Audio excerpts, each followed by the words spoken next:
예, 안녕하세요. 안녕하세요. 예, 심리모임 김지훈 형제입니다.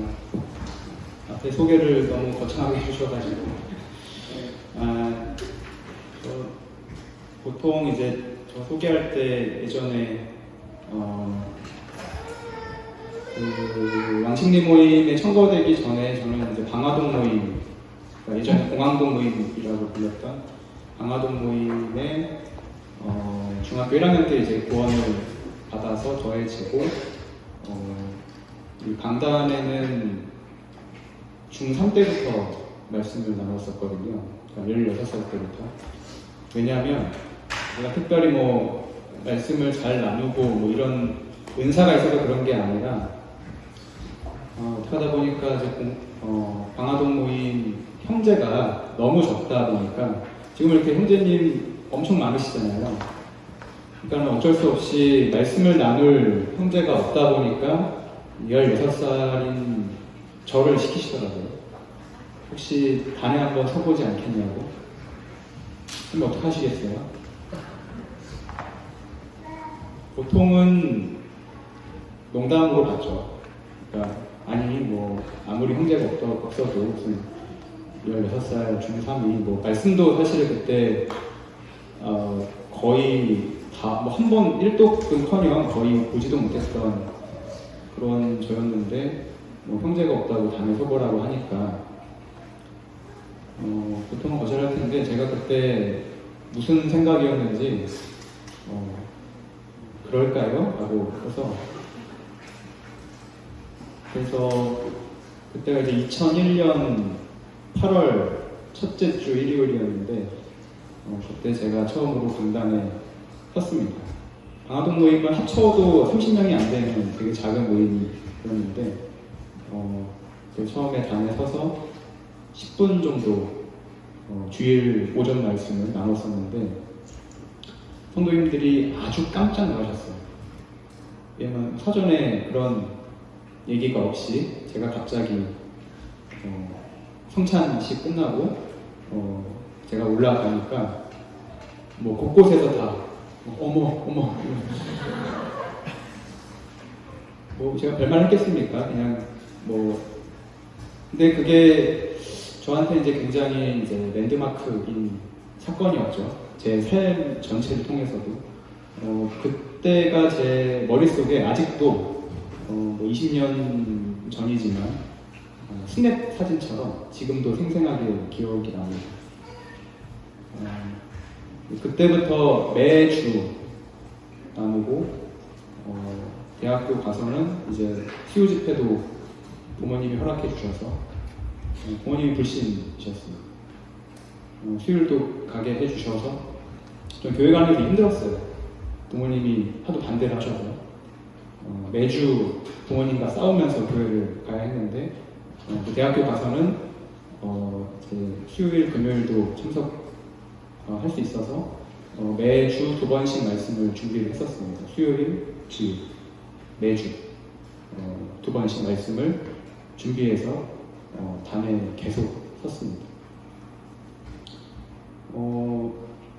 이게 말씀의 은사를 떠나서 모임에서 그러한 상황에서 필요한 말씀을 전할 형제가 필요했고 그것이 제가 은사가 없었지만은 제가 하겠다는 그런 순종, 아주 어린 순수함에 나오는 순종으로 그러시면 저라도 그러면 해보겠다라는 아주 단순한 정말 어린애 같은 믿음으로 단에 섰을 때 처음에는 뭐 엉망진창이었겠죠.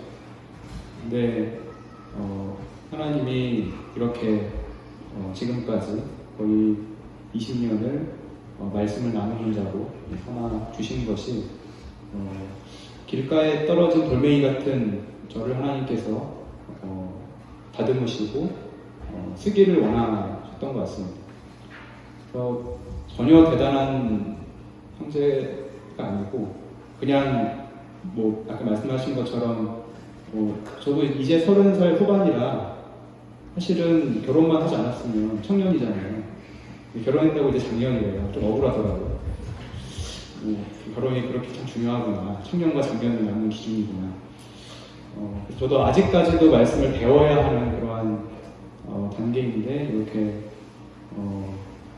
규모 있는 자리에 저를 이렇게 태워주셔서 무슨 말씀을 나눠야 될까 상당히 고민이 됐습니다. 그래서 오늘 나누고자 오늘 지금 1시간 정도 그리고 앞으로 1시간, 3시간 이제 말씀을 나누게 됐는데 제가 살아오면서 깨닫게 된 하나님은 어떠한 분이신가에 대해서 제가 섬기는 하나님을 같이 나누는 그리고 그 하나님께서 제 삶 가운데 베푸셨던 여러 가지 기적들 그런 것들을 나누는 그런 시간이 되었으면 좋겠고 성도님들께서 이렇게 사는 성도도 있구나 이 정도만 기억하시고 그럼 나는 어떻게 살아야 될까를 고민하실 때 참고하시면 감사하겠습니다. 제목은 하나님이 통치하시는 삶이라고 적었고요. 잘 보이시나요? 제가 계속 그림으로 보이는데 이게 청년들에서 저도 다 경험을 했지만 가장 어려운 게 뭐냐면 계속해서 선택의 갈림길에 섭니다. 특히 청년 때 지금까지는 이제 학교를 이제 다니면서는 사실은 그렇게까지 이 선택이 중요하지 않았어요. 그러니까 근데 이제 학교를 정하는 것도 이제 중요한 선택이지만 이제 학교를 졸업하고 나서 직장 생활을 해야 된다는 이제 그 선택의 갈림에 섰을 때 대체 무엇을 해야 하는가에 대한 고민이 갑자기 찾아옵니다. 내가 무슨 직장을 삼아야 되나? 어디서? 무슨 일을 하면서? 답이 있는가? 나는 그 답을 가지고 있는가? 무슨 기준으로 직장을 선택할 것이며 그 다음에 이제 좀 제일 또 중요한 것이 이제 결혼이잖아요. 무슨 기준으로 어떠한 기도 방향으로 결혼을 준비할 것인가?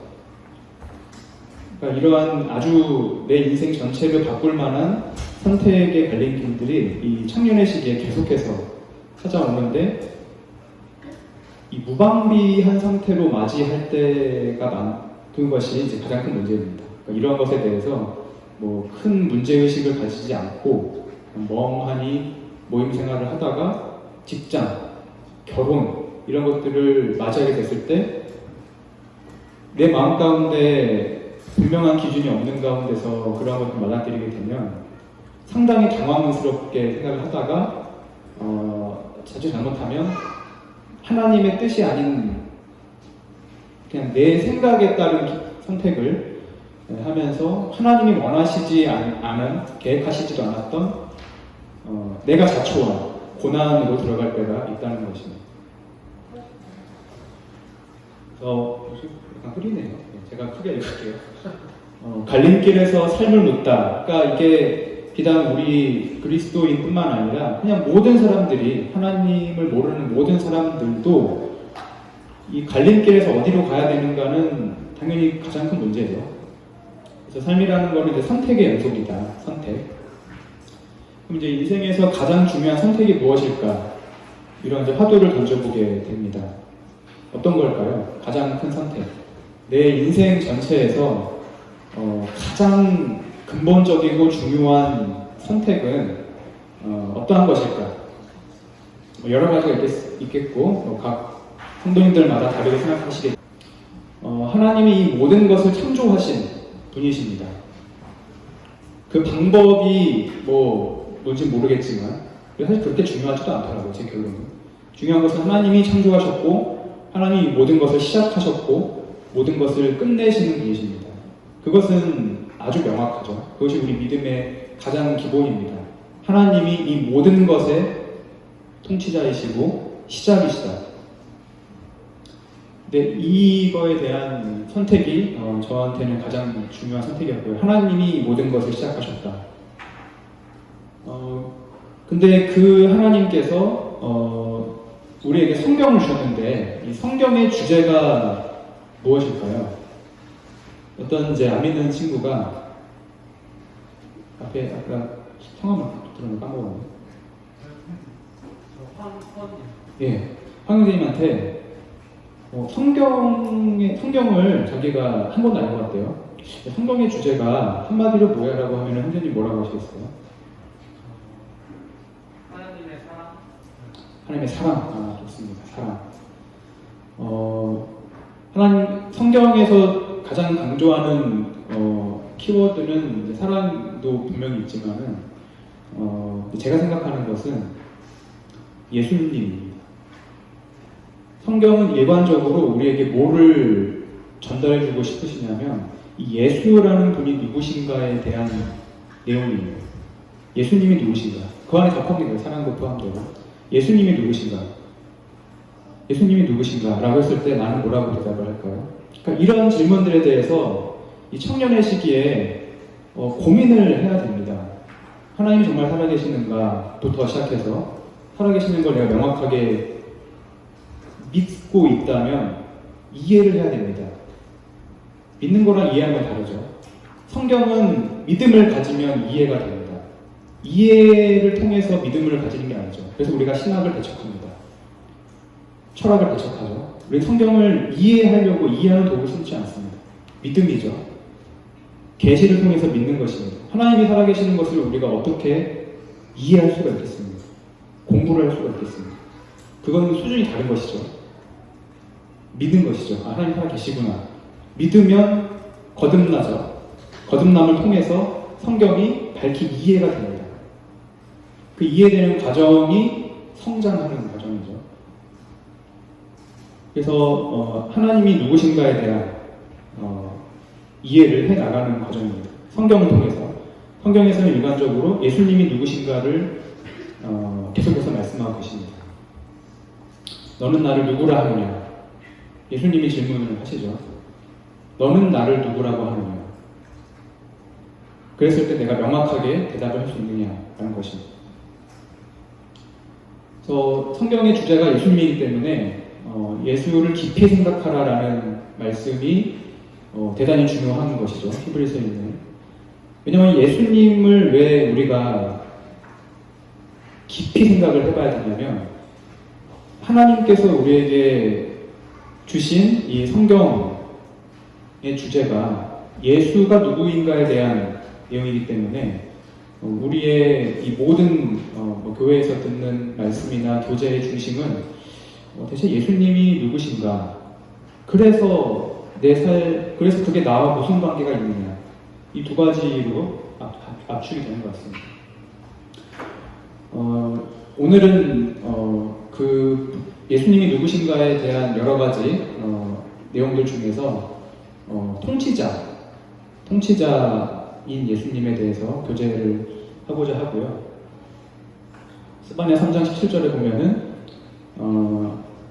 전능자로 말씀하십니다. 통치자, 전능자. 이 전능하다라는 말이 성경에서 굉장히 많이 나옵니다. 찾아보면. 그러니까 우리 하나님, 우리 예수님은 어떤 분이신가? 전능자, 전능하다. 전능자라고 말씀하시죠. 전능하다. 아주 또 당연한 거 아닌가라고 생각하겠지만 이거를 깊이 생각을 해보는 겁니다. 이게 무슨 뜻인가? 그래서 어떻게 하라는 건가? 이거를 이렇게 이제 내 자신에게 질문하는 것이 깊이 예수님을 생각해 보는 것이죠. 성경에서는 예수님을 전능한 분으로 우리에게 소개를 해주시는데 그러면 그게 무슨 뜻이고 그렇다면 나는 어떻게 살아야 되는가? 이런 질문을 진지하게 해봐야 하는 것입니다. 역대상 29장에 보면은 이 하나님에 대해서 이렇게 표현하시죠. 권능과 위대하심과 권능과 영광과 승리와 위엄이 다 하나님의 것이고 천지에 있는 것도 다 하나님의 것이고 주권도 하나님께 있다. 그리고 그 다음 절에는 부와 귀, 그러니까 재물과 귀라는 게 명예죠. 그것도 하나님의 것이고 권세와 능력도 하나님의 것이고 모든 사람을 크게 하신가 강하게 하신도 하나님의 것이다. 이 세상 사람들이 다 추구하는 것들이 다 포함되어 있죠. 재테크 하시는 분 있으시겠죠? 요즘에 저는 안 합니다만 뉴스 기사에 보니까 난리가 났더라고요. 가상화폐가. 여기서 웃으시는 분들이 이제 하고 계시는 분이겠죠. 근데 이런 것들이 내 삶 가운데 계속해서 질문을 던집니다. 내 주위에 있는 사람들은 다 이 부를 위해서 대부분 살아갑니다. 부유해지고 싶은 거죠. 물질적인 부유함.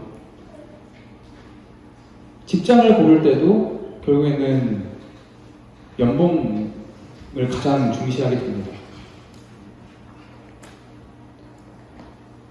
그럼 여러분들은 어떻게 살아야 되는가? 그리스도인으로서 어떻게 살아야 되는가? 그러니까 이거에 대한 기준이 있어야 되는 것이죠. 나도 그렇게 살면 되는가? 나도 그렇게 살면서 모임생활 열심히 하고, 나도 그렇게 살면서 교회에 빠지지 않고, 나도 그렇게 살면서 기도 가운데 그렇게 사는 게 하나님이 원하시는 삶이냐? 아니면 하나님은 나에게 다른 방식을 원하시느냐? 그러니까 이거에 대한 명확한 기준과 선택이 이 청년의 시기에 있어야 됩니다. 왜냐하면 청년 때 가장 많은 선택을 하기 때문에 이때 내 마음대로 뭔가 하나님의 뜻이나 어떤 성경의 기준이 없이 내 마음대로 다 선택을 해나가서 중년이 돼버리면 그 관성에 의해서 계속 나는 그렇게 살아갑니다. 근데 그것이 생각보다 그렇게 그냥 모임에 계속 붙어있기 때문에 이상하게 보이진 않아요. 근데 저를 이렇게 나승 형제님께서 그 간증을 들으시고 우리 성도들에게 나누라고 하시는 목적은 저는 그렇게 살지 않았습니다. 그거를 좀 같이 교제를 하기를 원하셨던 것 같아요. 사람의 마음도 하나님께서 다 아신다라고 열왕기상 8장에 말씀하셨죠. 그리고 흘려서 안 보이는데 역대상 28장 9절에는 뭐라고 되어 있냐면은 하나님께서 모든 마음을 감찰하사 모든 의도를 아시나니 라는 말씀도 있습니다. 그러니까 하나님께서는 이 우주 만물을 창조하시고 뿐만 아니라 이 각 사람의 모든 그 성공과 실패 그리고 부와 귀, 권세와 영광이 다 하나님의 것이면서 동시에 모든 사람의 마음과 의도까지도 하나님은 다 아신다라고 성경은 말하고 계세요. 그리고 놀라운 거는 믿지 않는 자들의 마음도 하나님께서 얼마든지 조종하신다라고 성경에서 증거하고 있습니다. 역대상 5장에서 아수르 왕, 이방이죠. 이스라엘도 아닌 아수르 왕 불의 마음을 일으키십니다. 하나님은 작정하시면 정말로 아무렇게나 하실 수 있는 하나님이십니다. 그러니까 이 하나님을 내가 아버지로 부르고 주인이라고 부른다는 그 삶이 어떠한 모습을 가져야 하는가를 이번 캠프 때 좀 같이 생각해 봤으면 좋겠습니다. 결론적으로 다니엘 4장 25절에서 지극히 존귀하신 자가 인간 나라를 다스리시나니 라는 말씀이 있습니다. 지극히 존귀하신 자가 인간 나라를 다스리신다. 그러니까 하나님께서 우주를 만드시고 통치하시는 뿐만 아니라 이 세상의 인간의 세상 모든 것을 임의대로 다스리시는 분이시다라는 것입니다. 그래서 오늘 결론적으로 역대상 16장 31절에 하나님 통치하신다라는 결론에 다다른 거고요. 이건 이제 영어 시에서 있는 거를 가지고 왔는데 하나님이 통치하시기에 나는 모든 것을 감사할 수 있다라는 시가 있더라고요. 이게 이해가 되시나요? 하나님이 통치하시기 때문에 감사하다. 정말 그러신가요? 하나님이 통치하시는구나. 내 삶도 하나님이 통치하기를 원하시는구나. 그냥 그런 거 아닌가요? 그게 감사가 돼요. 감정적으로. 이사야 52장 9절에서 아까 전에 우리 같이 읽었던 내 하나님이 통치하신다라는 것이 좋은 소식이라고 하셨습니다. 복음. 그러니까 우리가 예수님의 십자가를 통해서 복음을 들었죠. 예수님이 내 죄 때문에 돌아가셨구나. 내 모든 죄의 값을 치러주셨구나. 그걸 믿었습니다. 거듭나면서 하나님의 자녀가 됐습니다. 그 의미가 무엇일까요? 그 다음 죽은 다음에 이제 지옥에 가지 않게 됐습니다 라고 생각하면 전혀 이 복음을 모르는 것입니다. 좋은 소식은 내 하나님이 통치하신다라는 것입니다. 그러니까 우리가 십자가 복음을 통해서 거듭났다라는 것은 어떻게 무엇이 변화가 됐냐면 지옥 가던 자가 천국으로 가게 된 그 변화가 아닙니다. 성경에서 말씀하시는 복음은 원래는 하나님의 통치하신 가운데 있지 않았던 이 죄인이 이제 십자가를 통해서 하나님의 통치하신 가운데로 들어왔다는 것입니다. 그거의 연장선이 하늘나라인 거죠. 우리가 하늘나라를 너무 당연히 대단히 중요해요. 지옥을 예수님께서도 여러 번 절대로 가면 안 된다고 여러 말씀하셨기 때문에 그것을 우리가 강조할 수밖에 없지만 사실은 복음이라는 것은 가장 근본적인 의미는 하나님이 통치하시는 삶을 살 수 있게 된다는 것입니다. 그러니까 이거에 대한 이해가 내가 분명하게 있으면 나는 복음을 받아들이지 않은 사람들과 근본적으로 다른 삶을 살 수가 있습니다. 하나님께서 통치하시는 삶을 살 수가 있습니다. 그래서 예수님을 깊이 생각해보면 그렇게 성경에서 말씀하시는 예수님은 이 모든 것의 통치자이십니다. 골로새서에 아주 잘 나와있죠. 아시겠지만 예수님은 어떤 분이신가? 하나님이신데 하나님이 사람의 몸으로 오신 그 하나님과 같은 분이신데 골로새서 1장에 보면은 이 모든 만물의 근원이시고 모든 만물의 통치자로 소개가 되어 있습니다. 그렇다면 그러니까 이거를 잘 생각을 해보세요. 예수님을 깊이 생각을 해보니까 예수님이 통치자시구나. 나를 위해서 십자가에 죽으신 그분이 결국엔 통치자셨구나. 모든 것의 통치자이시고 전능자이셨구나. 그렇다면 내가 어떻게 살아야 될까? 어떻게 살아야 될까요? 시편 91편 1절이 전 답이라고 생각을 합니다. 어떻게 살아야 되는가? 그건 이제 알았죠. 하나님이 모든 것의 창조주시고 내 삶을 통치하실 수 있는 유일하신 그분 하나님이시고 예수님이 나의 주인이시다. 그렇다면 나는 어떻게 살아야 되는가? 이 지존자의 은밀한 곳에 거주하며 전능자의 그늘 아래 사는 자요 라는 말씀이 있습니다. 어떻게 살아야 되는가? 이렇게 살면 됩니다. 이렇게 답을 좀 드리고 싶어요. 우리 성도들이, 우리 청년들이 어떻게 살아야 되는가? 여러 가지로 길게 말씀드릴 수 있겠지만 한마디로 성경에서 찾아달라고 하신다면은 저는 시편 91편 1절 말씀이 하나님께서 우리에게 주신 답이 아닌가 생각을 합니다. 어떻게 살아야 되는가? 지존자의 은밀한 곳. 저는 이것을 내 삶 가운데 은밀한 곳이 있으신가요? 영적으로 은밀한 곳. 저희 청년 성도들한테 항상 강조하는 것이 저는 기도를 거의 매주 강조합니다. 기도. 교제하다 보면 결국에는 기도로 보통 끝나는 경우가 많아요. 그래서 결론은 기도를 해야 된다. 기도 외에는 답이 없다. 기도를 안 하니 아무런 의미가 없다. 결국 이런 교제로 끝납니다. 지존자의 은밀한 곳이라는 것은 저는 어떻게 받아들였냐면 기도의 골방에 거주하는 삶을 저는 그렇게 봤습니다. 다르게 해볼 수 있겠지만 은밀한 곳, 아무도 모르는 것이 은밀한 곳이잖아요. 예수님께서 우리에게 주신 기도의 교훈은 문을 닫고 아무도 없는 곳에서 은밀한 중에 보시는 내 하나님께 기도하라라는 것입니다. 그것은 대단히 믿음을 발휘해야 되는 것입니다. 아무도 보지 않기 때문에 내가 믿음이 없으면 절대로 기도하지 않습니다. 하나님께서 이 문제의 답을 알고 계시고 하나님께서 이 문제를 가장 잘 아시는 분은 하나님이시다. 하나님밖에 답이 없다. 나는 믿음이 없으면 절대로 기도하지 않습니다. 말씀은 보겠죠. 듣겠죠.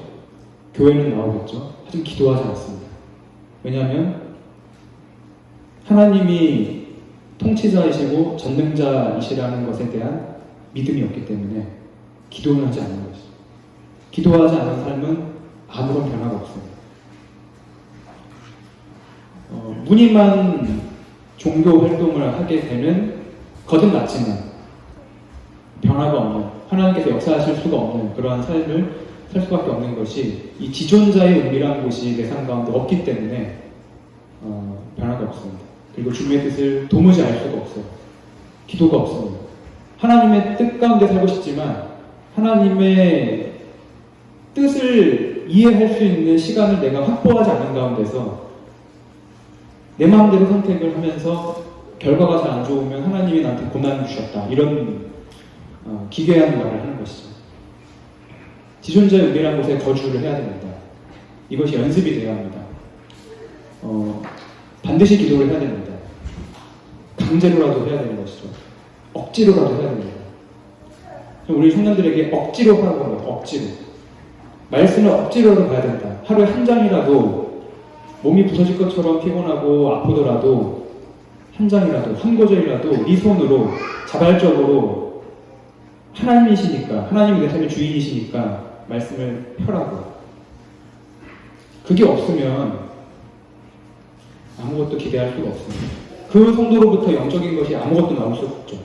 말씀과 기도가 내 삶 가운데 항상 부침이 있고 그것이 일정하지 않고 내 컨디션에 따라서 달라지고,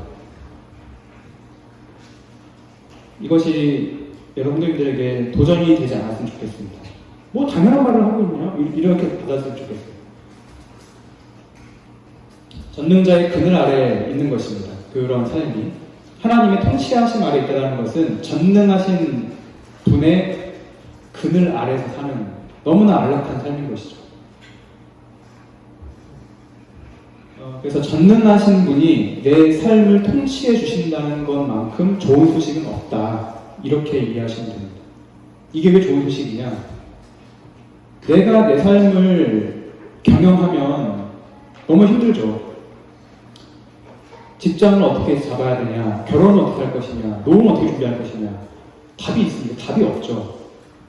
그리고 그럼 나한테 답이, 내가 그것을 힘써 뭘 하면은 잘 될 것이냐, 확신이 없죠. 그래서 불안합니다. 확신이 없기 때문에. 확신이 없는 모든 것들은 불안으로 이어지죠. 근데 전능자가 내 삶을 통치해 주신다라는 확고한 믿음이 있으면 평안합니다. 너무나 평안하죠. 아무런 근심이 없습니다. 최근에 왕십리 모임에서 제가 들은 말씀 중에 마음 가운데 굉장히 감동이 됐던 게 빌립보서 4장에 보면은 아무것도 염려하지 말고, 아시죠? 모든 일에 기도와 간구로 너희 구할 것을 감사함으로 하나님께 아뢰라. 그런 말씀이 있죠. 아주 유명한. 근데 그 말씀을 이 형제님이 요즘에 인도네시아를 공부하신대요. 이상하죠? 인도네시아를 공부하시면 모르겠는데 인도네시아에 관심이 있으셔가지고 인도네시아어 성경을 보고 있는데 거기에는 이렇게 돼 있대요. 우리 성경에는 이제 아무것도 염려하지 말고 모든 일에 이게 연결돼 있잖아요. 근데 인도네시아 성경은 이게 분리가 돼 있대요. 아무것도 염려하지 말아라. 그리고 그 다음이 다른 문장이래요. 그러니까 별개라는 거죠. 그러니까 우리는 이제 그 빌립보서 4장 말씀을 대할 때, 그치, 응답이 되는 기도가 필요하면 내가 아무것도 염려하지 않은 가운데서 기도해야지, 이렇게 받아들이는데 그게 아니라는 겁니다. 그러니까 언어에 가깝게 생각을 해보면 아무것도 염려하지 마라 라고 명령을 하신 거예요. 기도랑은 별개라는 거예요. 그거랑 기도랑 연결되어 있는 말씀이 아니라 우리 그리스도인은 염려하면 안 된다는 것입니다. 그러니까 내 마음 가운데 뭐가 염려가 되면은, 내 미래가 염려가 되면은 나는 이미 하나님의 뜻, 하나님께서 말씀하신 이 성경의 그 하나님께서 원하시는 그 모습대로 살지 않고 있다는 증거라고 하더라고요. 굉장히 마음 가운데 큰 울림이 있었습니다. 아, 염려를 안 해야 하는 거구나. 생각해보니까 그렇지, 하나님이 내 삶을 완벽하게 책임져 주신다고 그렇게 성경에서 말씀하시고 그렇게 교제를 했는데도 믿음이 없으니까, 그거에 대한 믿음이 없으니까 끊임없이 불안하고 어떻게 해야 될까 초조하고 문제가 생기면 당황하고, 이렇구나, 믿음이 없으면 염려하는 거구나. 그래서 이렇게 사는 사람들은 하나님, 주님께서 말씀하신 주님께서 주신다는 그 평안을 누릴 수 있다는 것입니다. 그래서 어떻게 살아야 되나? 그렇다면 이제 답은 나왔죠. 성경에서 말씀하시는 가장 완벽한 삶의 모습은 이렇게 사는 것입니다. 지존자의 그늘, 전능자의 그늘 아래 안연하게 거하는 것입니다. 하늘나라 갈 때까지 여기서 치열하게 뭔가 쟁취하고 싸워나가면서 하기보다는 하나님께서 행하시는 것들을 내 삶 가운데서 드러내고, 하나님께서 내 삶을 통해서 역사하시는 것들을 내가 기대하고 소망하면서 살아가는 것. 여러 가지 문제가 있지만 그것을 문제로 받아들이지 않고 하나님께서 역사하실 수 있는 기회로 삼으면서 여러 가지 고민과 문제가 왔을 때 염려하지 않고 걱정하거나 불안하지 않고 하나님께 통째로 그 모든 문제를 담대히 맡기면서 하나님이 어떻게 하시는지 지켜보자 라고 내 삶을 관조하는 것이 그늘 아래 거하는 삶이고, 그것이 주님께서 말씀하신 자기를 부인하는 삶입니다. 자기를 부인한다라는 말씀이 있잖아요. 궁극적인 목표는 그게 돼야 됩니다. 자기를 부인하는, 자기 십자가를 지고 나를 쫓지 않으면 내 제자가 될 수 없다 라고 하셨는데, 그 의미가 뭔지를 잘 생각을 해보셔야 돼요. 자기를 부인을 하셨는데 영어 성경에 보면은 나와 상관하지 않는다고 되어 있습니다.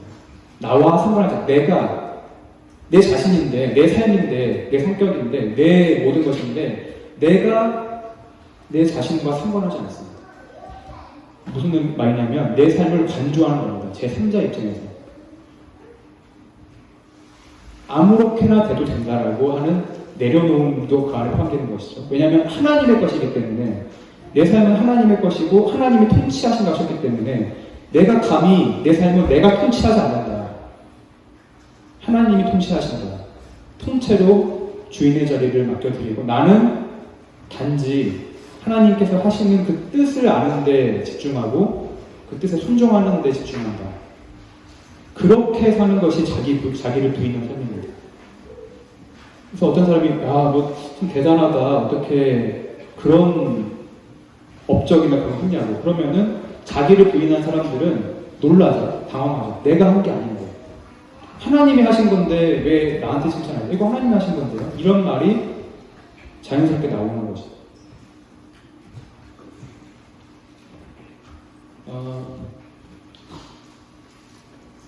이제 그거를 여러 가지 성경에서 이제 우리의 이해를 돕기 위해서 다양하게 표현하시는데, 오직 내 있는 믿음으로 말미암아 살리라 하시죠. 믿음으로.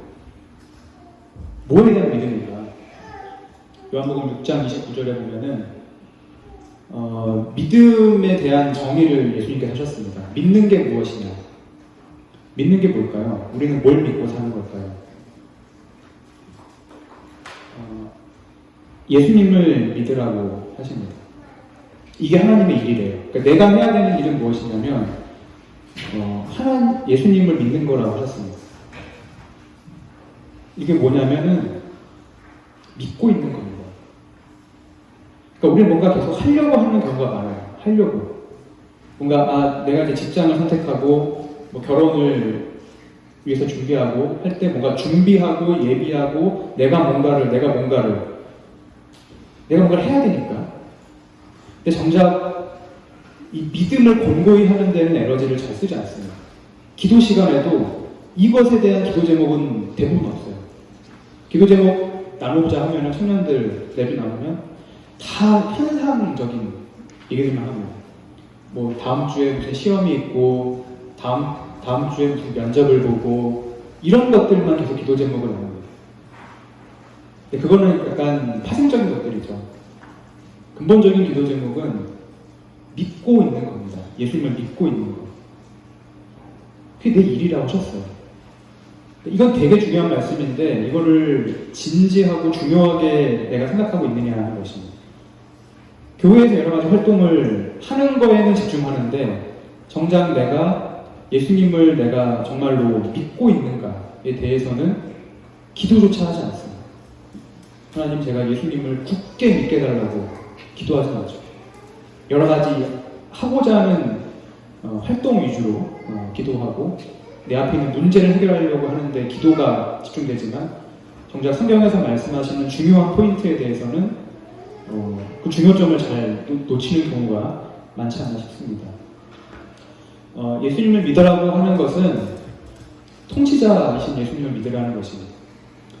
예수님이 이런 말씀을 참 많이 하셨어요. 이걸 이제 내일 좀 더 자세히 풀어서 말씀을 드리고자 하는데 예수님이 자기 자신을 가리켜서 나는 무엇이다라고 말씀하시는 것들 요한복음에 많이 나옵니다. 7가지가 나오죠. 나는 무엇이다. 예수님이 직접 말씀해 주신 첫 번째가 나는 생명의 떡이다 라고 하셨습니다. 무슨 의미일까요? 그러니까 예수님을 아는 게 가장 중요한데 예수님 어떠한 분이신지 방금 이제 예수님이 내 삶의 주인이시고 통치자이시다라고 하셨는데 그걸 조금 더 이제 자세하게 설명을 해보면 첫 번째로 말할 수 있는 것이 예수님은 생명의 떡이다라고 하셨습니다. 내게로 오는 자는 결코 줄이지 아니할 터이요 나를 믿는 자는 영원히 목마르지 않을 것이다 라고 말씀을 하셨는데 이것에 대한 믿음인 것입니다. 그러니까 예수님을 믿는다는 것은 예수님이 내 삶의 모든 것을 확실하고 완벽하게 책임지신다라는 확신입니다. 이것이 내가 나한테 분명하게 있으면 내 기도 제목 가운데 대다수는 내 앞에 있는 문제를 기도하지 않게 됩니다. 왜냐하면 기도할 필요가 없어지니까. 어차피 예수님이 이렇게 여러 번 아주 담대하게 자신있게 말씀해 주셨잖아요. 걱정하지 말라고. 입을 거, 먹을 거 걱정하지 말라고. 기도하지도 말라고 하셨습니다. 그러니까 구하지도 말라고. 근데 우리 끊임없이 구하고 싶잖아요. 왜냐하면 불안하니까. 이게 보면 직장 문제입니다. 직장, 진로, 결혼 이 모든 것들이 내 삶 가운데 너무나 중요한 기도 제목으로 중심에 있는 이유가 불안하기 때문에 하나님 이거 좀 어떻게 좀 해주세요라고 계속 기도하게 되고 되게 대단히 중요한 기도 제목이지만 근본적인 기도 제목은 아니라는 것입니다. 왜냐하면 하나님께서 책임지시겠다고 이미 말씀하셨는데 왜 계속 책임져 달라고 기도하냐는 것입니다. 이미 책임지겠다고 하셨잖아요. 그러면은 그거를 확실하게 기도하면 확실하게 알면은 기도 시간에 나는 다른 걸 기도하게 됩니다. 저는 영혼들을 위해서 많이 대부분 기도합니다. 영혼들. 제 주위에 있는 믿지 않는 자들 거의 90%는 저를 전도자로 보내달라고 계속 기도를 합니다. 보내심을 받지 않으면 전파할 수가 없기 때문에 저도 옛날에는 잘 모를 때는 그냥 무작정 전도하러 간 적이 많아요. 근데 실패를 많이 하더라고요. 저는 막상 가면 패기 있게 갔는데 잘 안 돼요. 생각만큼. 그래서 기도를 요즘에는 하나님 저를 보내달라는 기도를 많이 합니다.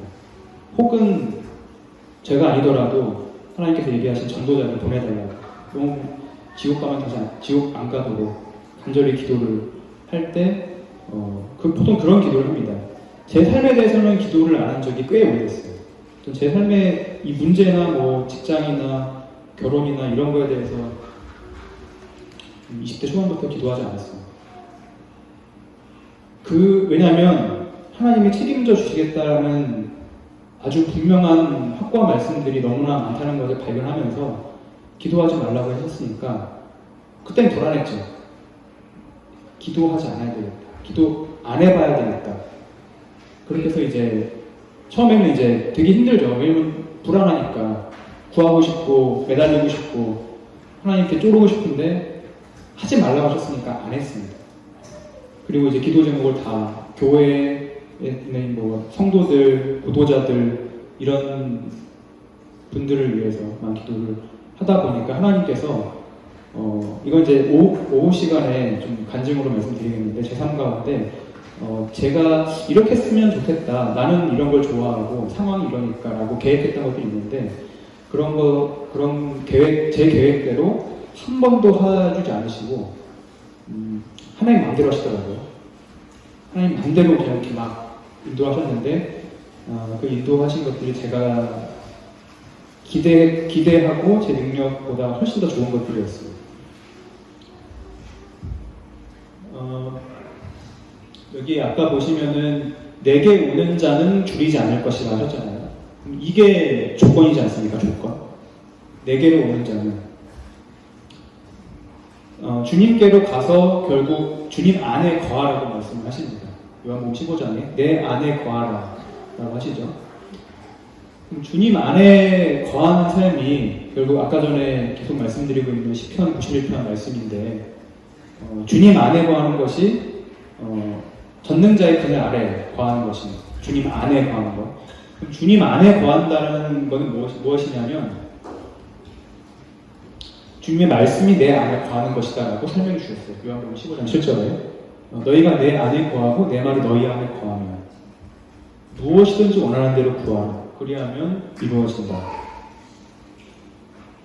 우리가 보통 이 뒷부분을 좋아하죠. 무엇이든지 원하는 대로 구하라고. 그래서 구합니다. 근데 안 되잖아요. 그럼 이게 성경 거짓말이잖아요. 그렇죠? 무엇이든지 원하는 대로 구하라고 하셔서 내가 원하는 대로 구했는데 이루어지지 않습니다. 내가 원하는 대로 구했는데 앞에가 조건인 것이죠. 주님의 말씀이 내 안에 거하면 무엇이든지 원하는 대로 다 이루어진다. 그러니까 이 말씀이 뭐냐면 주님의 말씀이 내 마음 가운데 거하면은, 그러니까 왔다가 지나가는 거주를 하면 그 말씀이 내 마음과 생각을 지배를 하시잖아요. 그런 가운데서는 내가 원하는 게 바뀝니다. 내 육신적인 거 원하는 게 아니라 원하는 게 바뀌어요. 그러니까 주님 안에 거한다라는 것은 주님 말씀이 내 안에 거하는 삶인데 주님의 말씀이 내 안에 거하면 그 말씀이 내 마음과 생각과 행동을 변화시키시는데 그러면서 내가 원하는 게 바뀝니다. 어떻게 바뀌냐? 아주 단순해지는 것 같아요. 하나님이 내 삶을 통치해 주시기를 바랍니다. 진심으로 그걸 원하는 거예요. 근데 그게 무슨 목적이냐면 그냥 하나님이 날 통치해 주시면 뭐 내 직장 생활이 뭐 좋아지고 윤택한 내 삶이 되고 이런 게 아니라 하나님께서 내 삶을 통치해 주시면 그게 너무나 행복하기 때문에 그 나머지가 보장이 되는 것은 아예 생각이 나지 않는 것입니다. 그냥 하나님께서 내 삶을 통치해 주시기를 바라는 것으로 끝납니다. 결국에는 이제 우리가 주님께서 우리를 사랑하시고 그 사랑 안에 거하라고 하시고 우리가 가장 영적으로 좋은 상태는 내가 주님을 사랑하고 있는 상태잖아요. 그렇죠? 내가 주님을 사랑하는 겁니다. 여기 청년분들이 많으시니까 뭐 이런 말까지는 좋겠지만 사랑을 해보면 가장 원하는 게 뭐냐면 그 사랑하는 상대가 나한테 뭔가를 해주는 걸 바라지 않아요. 사랑하게 되면 사랑하는 상대와 함께 있는 것으로 충분해집니다. 그게 사랑의 본질인 거죠. 함께 있는 것, 하나가 되는 것. 왜냐하면 그 상대가 내 자신이 되기 때문에 그런 굉장히 그 황홀한 경험을 하게 됩니다. 내가 하나님을 사랑하면 하나님께서 내 삶 가운데 함께 하시는 것만으로 100% 충분합니다. 그게 사랑이기 때문에 하나님께서 내 삶을 통치해 주시는 것만으로도 충분하게 됩니다. 그래서 그게 내 유일한 바람이 돼요.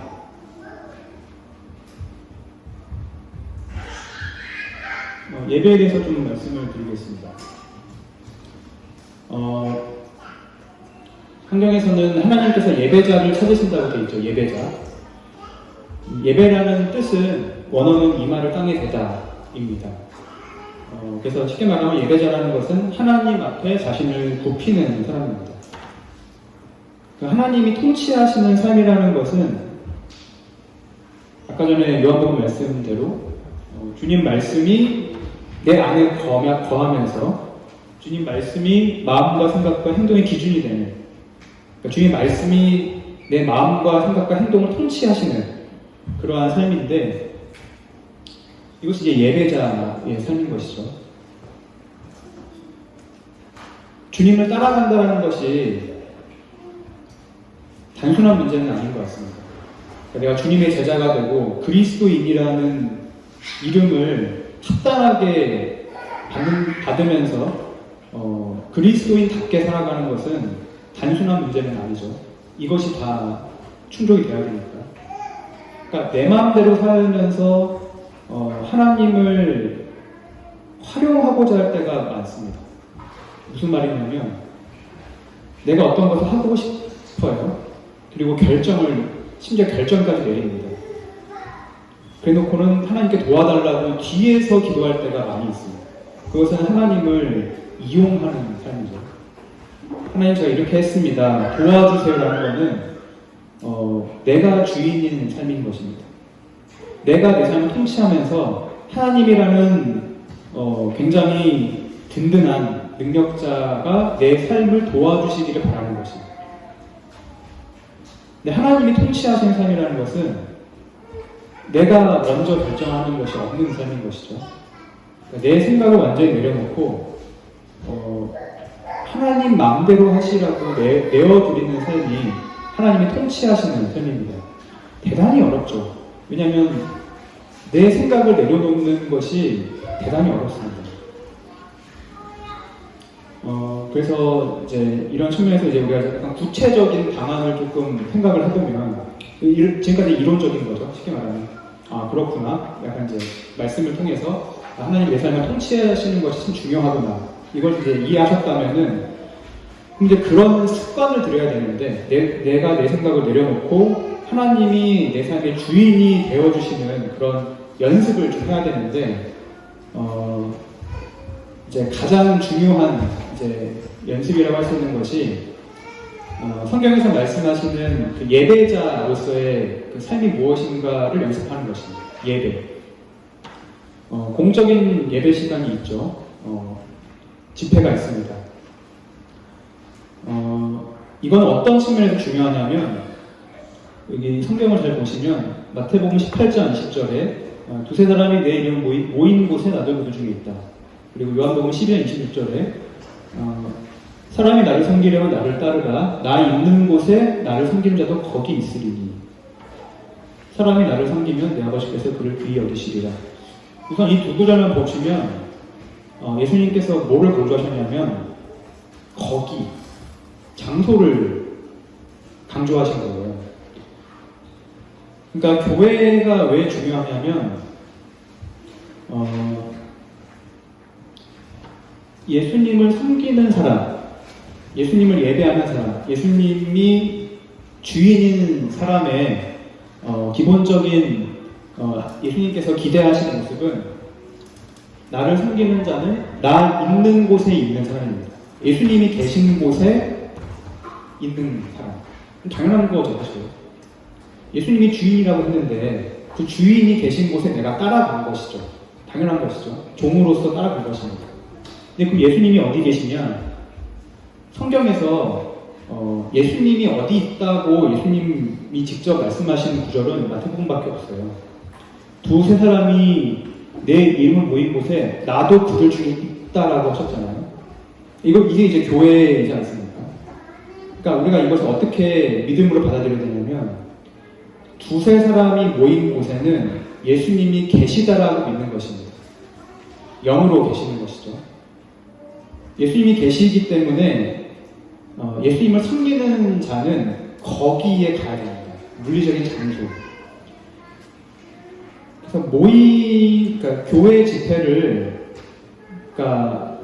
어떠한 수준에서 중요하게 생각을 해야 되냐면 내가 예수님을 섬기는 삶을 살고 싶고 하나님이 내 삶을 통치해 주시는 그런 삶을 살겠다고 결단을 내리면 가장 먼저는 집회를 절대로 빠지면 안 됩니다.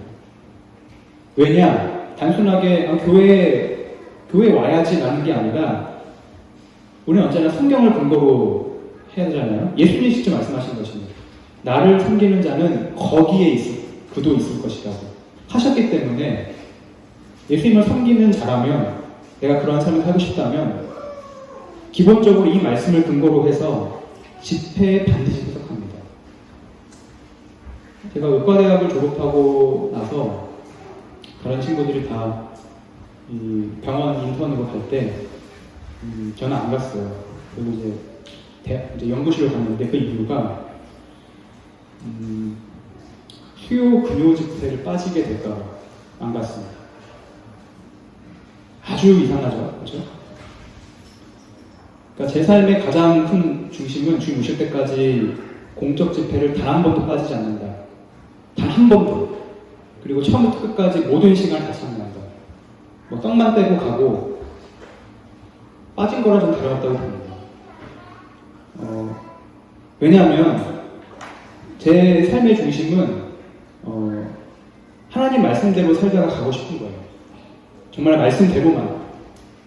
뭐 될지 안 될지 모르겠지만 내가 알고 있는 말씀은 고의적으로 어기지 않는다. 그리고 불가피한 일들은 애초에 만들지 않는다. 그래서 병원 인턴 레지던트 안 했습니다. 대단히 이상하죠, 대단히. 그랬을 때 하나님께서 저를 위해서 작정하신 특별한 것들이 있더라고요.